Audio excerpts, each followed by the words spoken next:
Well, I started out doing physiology and psychology at Oxford, and an extraordinary thing happened to me. I had this out-of-body experience, mystical experience. I still don't know what to call it because it was so deep, profound and extraordinary that it set me off wanting to understand the mind, and I was absolutely convinced that it proved paranormal phenomena. And that's why I spent probably the first 20 or 25 years of my research life looking into paranormal phenomena. Ultimately, I came back to think, well, that's not the way to go at all. And the questions are much, much deeper than that. The questions are about consciousness, the mind. What is this?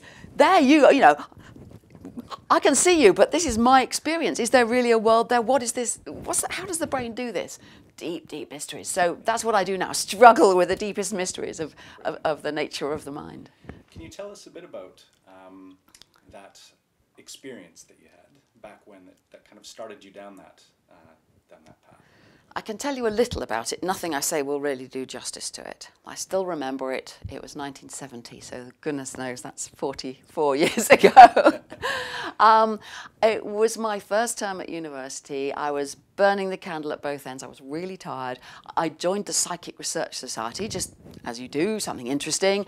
We'd had a Ouija board session, which is a bit of a daft thing to do and puts you in a bit of a funny state anyway. I went back to a friend's room afterwards, smoked a joint. This was 1970. And well, we did that. That wasn't unusual. And listening to some music, which I think was probably Pink Floyd, but I'm not sure. So there I am listening to wonderful music, sitting on the floor, really tired, a little bit stoned, not very much, going down a tunnel. And I was going down a dark tunnel towards a bright light. The tunnel was made of trees, but I'd never heard of tunnel experiences. The term near-death experience hadn't been invented. But there I was, in retrospect I can see, going through the classic thing, down the tunnel, out of the end. Suddenly I'm on the ceiling looking down. There's my body down there. There's my two friends over there. I'm on the ceiling looking down. And I could see the mouth down there going, I'm on the ceiling looking down. This is the real me. That's just a shell. So all those intuitions we have about being a spirit or a soul or something inside the body that can leave. I was, wow, it's really true. And then one of my friends said, well, can you go, move, And I went shooting off and I traveled. I mean, it's a long story. To cut it very short, I seemed to travel the world, to fly over the sea, and to become really, I was originally a sort of human shape, but then I became other shapes. And then I thought, I got a bit frightened and I thought I had to come back and I couldn't get back. I got back to the room, but I was so disoriented. I tried to go inside the body and I went smaller and smaller and smaller and smaller. I'd never heard of any of these things. They happen to people quite, not commonly exactly, but all over the times and places they've happened. So I tried to get bigger, so I got bigger and bigger and bigger, and that led me to the classic experience, mystical experience of oneness, where everything was me and not me. The concept of me made no sense. Time and space there were time and space, but not in the ordinary sense we know at all. I mean, things happened, but not within a matrix like we normally think of it. And then I was left at the end with a very powerful sense of wherever you go, there's always something further. And I came back saying that. It took me a couple of days to get remotely back to normal. Right. And I had a very supportive friend who helped me. You can imagine, I was studying, cutting up rats' brains to try and understand memory. That's the sort of thing we did in those days, long before the cognitive revolution and long before people were talking about meditation and mindfulness or anything like that. And there I was, what's going on? Yeah. So looking back, I can understand why I leapt at paranormal explanations, even though they're hopeless and don't get you anywhere, because how could I possibly understand it? Now the science is catching up, but it's taken all those 44 years to make sense of what happened remotely.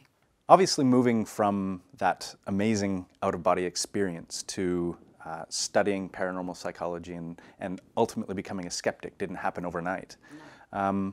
Can you give us a sense for how that path happened, from moving to that experience to where you are, I suppose, now? Yeah, I struggled along. That was the first term of my 3-year degree. So I loved studying the physiology and psychology, but I kind of struggled along all the time with this in my mind. I ran the Psychical Research Society at Oxford for the whole time I was there. We did experiments with, not just with Ouija boards, but telepathy and clairvoyance, and we went and visited haunted houses, and we invited mediums to come and communicate with the dead with us, and I did a lot of that as an undergraduate. And then I was absolutely determined that I was going to become a parapsychologist, because by then I discovered there was this thing called parapsychology, that there were very few scientists out there in the world studying these things scientifically, and that's what I wanted to do. And my tutors said, no way, that's rubbish, you mustn't do that. I got a sensible PhD place studying rat brains, which I turned down, and eventually I found a university that would I had to pay my way, got a job, did a part-time PhD, which was really unusual in those days, and funded my way and worked my way through a PhD and designed all these experiments. I'd got this grand theory of the Akashic records and the psychic field and the phenomena out there, that really memory is not in our brain at all, it's all out there, and that's therefore when I get something telepathically from you, it's really the same thing as memory. Lovely theory. Sure. I discovered two things. One, I wasn't original in this. There are versions of that, have been Bergson back in 1910, going way back, lots of them. And secondly, doesn't work. I did experiment after experiment after experiment. The first 2 or 3 experiments got little hints of what looked like ESP. But as soon as I tightened up the methods, got the statistics right, did the experiments well, all the effects went away, and I did dozens of experiments that showed no sign of any telepathy or clairvoyance or precognition or anything. And so I thought, well, but I still know tarot cards work. By then, I'd learnt to read the tarot cards. Had my crystal ball, and I learnt, I could stare into the crystal ball and see things and all this stuff. So I believed in those, and I'd had this extraordinary experience. So, of course, all my tutors are wrong. They're closed-minded scientists. They don't realise there's more in the world than in your philosophy, all that stuff, And I stayed like that for quite a long time.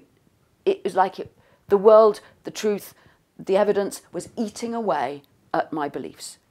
And I had to drop that, and then there's another corner and another corner to turn, and drop that. And then there came a point, and I can remember it. It's one of those sort of flashbulb memories, although I could have invented it, because we know the doubts about how memory works, but there's some truth in it at any rate. That I was sat in a bath one day in my house in Guildford, and I thought, what if none of it's true? And it was awful to then have to go through all I knew over the next sort of weeks, really, and think, is it possible that I was completely wrong? That experience happened. My memories of that are very clear. They could be a bit distorted, I've selected bits and so on, but I cannot deny the experience, and I met loads of other people who had extraordinary experiences too. Somehow, those experiences have to be valid, meaningful, life-changing experiences without there being telepathy, clairvoyance, other worlds, all of that stuff, which after experiment after experiment, I'd found just isn't there. And in a way, the rest of my life has been that unfolding. I've had jobs as a university lecturer and reader, and now a visiting professor at Plymouth, but most of the time I haven't had a job because I would just want to do my research. I want to write my books. So I've sort of limped along, kind of, and made a life out of exploring these things. Sure. Can you give us a sense for what one of these experiments might look like? So someone who might not be familiar with the experimental method and so on, if you wanted to test, for example, tarot cards, or whether one of these claims were true, what would it look like? I mean, how would you do the experiment? I'll tell you about 3 very different approaches. Where I started was very lab-based, straightforward tests of telepathy and clairvoyance. So a simple example, I used to teach a parapsychology course to a lot of students at Surrey University. So I'd have maybe 100 of them in a lecture theatre. And we would have hidden targets in another room, and they would sit there with a sheet, and they'd have to, on a time signal, they'd have to think what the hidden target was and tick it off, and then you do all the statistics, and you compare it with how many correct you'd expect by chance. And it always came out just what you'd expect by chance. Those sort of experiments, you can say, well, that's not telepathy in the real world. In the real world, it happens between twins. It happens when people are in special states of imagery or relaxation. So I moved on from those to get people into special states, to put them into Ganzfeld with great relaxation and white noise and things over their eyes to get them to imagine things. No better results. A completely different kind of experiment, you mentioned the tarot. Now, I'd become a competent, not brilliant, but a competent tarot reader. And people said things like, how did you know that? That's all that stuff. So I devised a method for doing the tarot reading in 2 separate parts, so that an assistant would sit down with the person, do all the laying out of the cards, get them in the right frame of mind and so on, get them to shuffle the cards, lay them out and so on, and then send them away, give me the order of the cards. I would get myself into the right frame of mind, imagine that the person was there, which they weren't, and do the reading to myself and then write it all down. Do that for 10 people and see, can those people pick their own reading out of the 10? No, they can't. I'm trying all the time not to make it so artificial, to try to make it more realistic. And finally, you mentioned out-of-the-body experiences. For a very, very long time in my house in Somerset, I used to have targets in my house. I met this strange young man who ran a astral projection group and a magazine and so on. And he said, he came to visit me and we talked about all this stuff. And he said, if you put a 5-digit number in your house, I will come and visit. And he said, I have out-of-the-body experiences spontaneously at night. I can't say when they're going to happen, but if you have that there all the time, when I have one, I will come and visit. And he said, cook me an apple crumble every so often, and that'll bring me there. It's my favourite thing. So I would do that too, So this is not an artificial lab experiment. This is an ongoing experiment. Now, I had to put it where nobody could come, and I didn't think he would, but, I had to make sure he couldn't look through the window. I had to change the number every so often, and for the first few months, every Sunday evening, I changed the number. I had a word chosen from 1 in 20 words. I had a small object, like a toothbrush or a penny or something, and I stuck that on the wall, so there were 3 possible things. And every time I met someone else who had spontaneous out-of-the-body experiences, I would explain that to them and say, anytime you come. In all those years when those targets were there, I had 3 people who wrote to me and said, I've been to your house and I've seen it, and none of them got it right. Oh, really? And one got 1 word right, yeah. But that that disappears in the noise.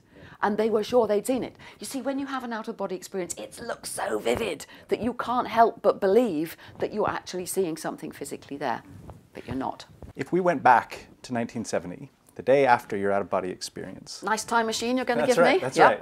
And we tried, and we approached you and said, and tried to convince you that this out-of-body experience could be explained using natural means. What would it have taken to convince you? Could it have happened? Would you have changed your mind very easily? How interesting. I think you should work on this time machine and we'll find out. That's really interesting. I'm trying. 44 years. I've changed a bit. I think there would have been 2 things going on in my mind at once, and I think there even were during the experience those things going on. On the one hand, would have been, but I know. You don't understand. You don't understand how real it was. How can you possibly? This is so important to me, sure. and it means so much to me, and simultaneously would have been going on. But there has to be an explanation. What's going on? I've always been a scientist in the broadest sense since I was a kid. How does that work? What's this doing? How's this fire? How could I? And that would have been going on as well. I think if you'd approached me as perhaps some of the worst members of the skeptical community would be like, oh, that's rubbish, then I would have been absolutely against it. But if you'd come along and said, well, could it be there's something in the brain? Could it be? I'd have been thinking, could be. I might have been frightened because the day after I was so confused. I think you'd have to come a week later when I'd sort of calmed down a bit. But in a way, when people have these very dramatic experiences, and I've met lots of people who have, you feel threatened if somebody tells you it's not what you thought. And if you are a sort of rigid, closed-minded kind of thinker, and you when you've had this extraordinary experience, you snap onto your own explanation, then it's very, very hard. You feel frightened when people say, "Ah, yes, but it's happening in the amygdala or the prefrontal cortex, or whatever." Then you go, "No." But if you're more open-minded, if you're good at thinking, if you're good at asking questions, if you're good at exploring possibilities, then I think it's much easier. And if the person confronting you is also like that, let's explore this together. How did it really feel? And then what happened? And take an interest. Then I think I would have responded quite well to you and been, "Hey, he might be my saviour. Let's go and find out." Right. But I didn't have a saviour. I had to go and find out myself. In an age where the science was, there wasn't any neuroscience. We had very little idea what was happening in the brain. The paranormal stuff out there in the New Age and the Age of Aquarius and all that stuff, the end of the 60s, was like a world apart. And that's why it's taken me a lifetime, I would say, to bring together extraordinary experiences and neuroscience. So a lot of people who are going to be watching these videos and taking this course would have had something similar, some vivid experience that they can't really explain. We've done these sort of questionnaires in this course and in others where students have heard a story from parents about ghosts, or they've experienced something themselves. How would you, given what you know now about opinion change and changing your own opinion, what would be the best way to approach somebody and change their mind, or at least get them to consider the alternatives that it might not be what they think? I'm glad you made that switch. I don't go at anyone who's had an extraordinary experience, "I want to change their mind," unless they are just so rigid, I despair, and I think I don't want it to have anything to do with it, But for most of the people I've met, so many have had an experience they can't understand and they don't know what to do with it. The first thing to do is to listen and probe. See, some people will be very rigid, particularly I think of near-death experiences where it has so much of religious connotations. And in our culture this tends most often, not always, but to be Christians who are convinced that they have seen Jesus or pearly gates, the judgment day, they've been to heaven or they've seen hell. They've got all this baggage. But what I first do is, okay, then what happened? Then what happened? Could you see anything else? Get them to loosen up. Because if what they've done is had this extraordinary experience, I mean, typically in a near-death experience, if it's a long one, they will typically start with a tunnel, like I did, and go into the light. They'll have an out-of-the-body experience, and they'll watch what's physically happening, or seem to. Then they'll go on to other worlds. After that, it becomes dependent on your culture and your upbringing. So if they are a religious person, Muslim or Hindu, whatever it might be, or a Christian, they kind of know where they are, and they've set their own experience in that box. So part of my job is to actually get them to remember other things. Well, what did these pearly gates look like? Were they really gates? Or, what else could you see around? And very often then they'll come up with all sorts of other stuff which they haven't really thought about, which will help them to... The point is I'm grounding it in what really happened, because I want to know, because I'm always thinking, what's going on in their brain? Where is this relating to, what's happening in the temporal lobe? What's happening in the visual cortex, where we know the tunnels are generated? What kind of tunnel was it? What emotional state were they in when they started? Because very often these experiences have a most wonderful, profound sense of, it's all right, which is probably endorphin based, but it's that saying that doesn't put it down. That, it's got to have a physical basis somehow. But that can be quite an important thing also for people to know. It is possible as a human being on this earth, without God's spirits and everything else, to know that it's all right and you're all right. And it's okay. So I sort of like to help people just to talk about the experiences. Sometimes that will lead them to their own interest and their own inquiry, and they'll go off and read stuff and they'll talk stuff, and I, let them do that. Other times they'll just reject it and go, yeah, well, I know I saw Jesus, and okay, I might want to, but it's not going to work. There's no point. I'd rather people use their experience as the basis to go and try and understand themselves and the world than I would try to change their mind to the truth. We don't know the truth. We know little bits. We know a lot, we know as much as we can know that nothing leaves the body in these experiences, that there is no spirit, no soul, and so on. But there's so much more to find out. So I can't do it myself. So these people who've had these experiences, actually, they're important, and they're the ones who can explore more and find out more. Yeah. One of the real sort of knee-jerk responses with opinion change is just to remain passive and unconvinced, right? Yes, I know what you're telling me, but that's fine. I'm going to continue my merry way and not do much about it. Yeah. And yeah, we're trying to provide students with the tools specifically to look at the data, right? And to try not to remain passive and unconvinced. Figure out what it would have looked like you know, in other sorts of scenarios where it didn't happen just the way that it did in yours. I think this is absolutely foundational to being a good thinker.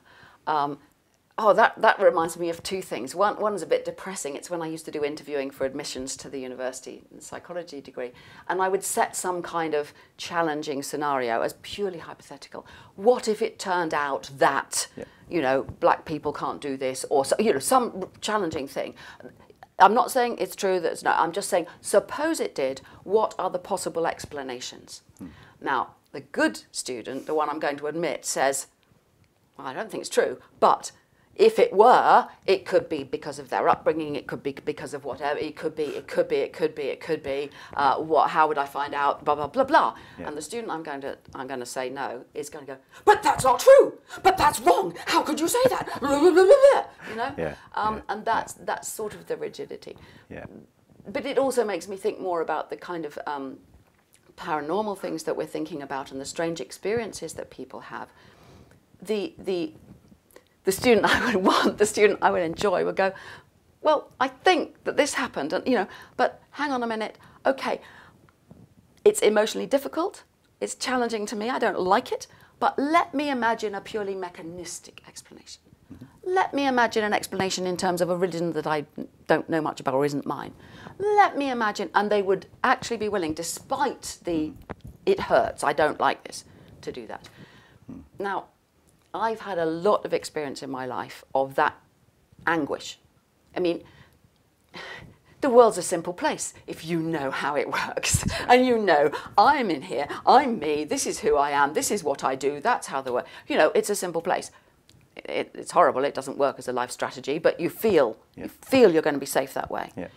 Now, you can imagine me having started out with all these beliefs. I mean, I honestly believed that out there is this great psychic field and that I was going to be the great heroine of science who was going to change the world forever because I'd prove once and for all there are paranormal phenomena. There aren't any. You know? This was not a comfortable time for me. It was horrible. I'm wrong. Now, also imagine me, I mean, not only with my crystal ball and my tarot cards, but I suppose I've got coloured hair still, there's a bit of that left, but you know, the late 60s, early 70s, wafty clothes and headbands and wow, peace man, and you know, all that. And you know, I looked, everything about my life was like that. Yeah. I had to give up, well, let go of all of that in order to move forward, to ask questions, to learn. Oh, and I look back now, good, because, you know, I found out so much. Yeah. Also, all that led me to exploring a whole lot of different things. And the only one that stuck was meditation. And I've been training in Zen for 30 years. And that is also training in flexibility, letting go, openness to experience, openness to different explanations. And that training goes along very, very well with the scientific mind that asks questions and doesn't take the first theory I come up with as the truth, and that's it. Yeah. I'm personally fascinated by the whole mystery of consciousness. How on earth can this brain be, you know, responsible for? I don't even know the words. Should I say give rise to? No, that's wrong. In some way related to this experience. Well, there's always a this experience. I can look into it. I can inquire. I can go and read books and try to understand how the visual system works. My advice would be, it's not about you know, it's actually about who we are as a human being. Ask yourself, who am I? What am I? How does this body do whatever it is that creates this, I would say, illusion that I'm in here looking out through the eyes? So every moment is an opportunity for asking questions. Science is expanding.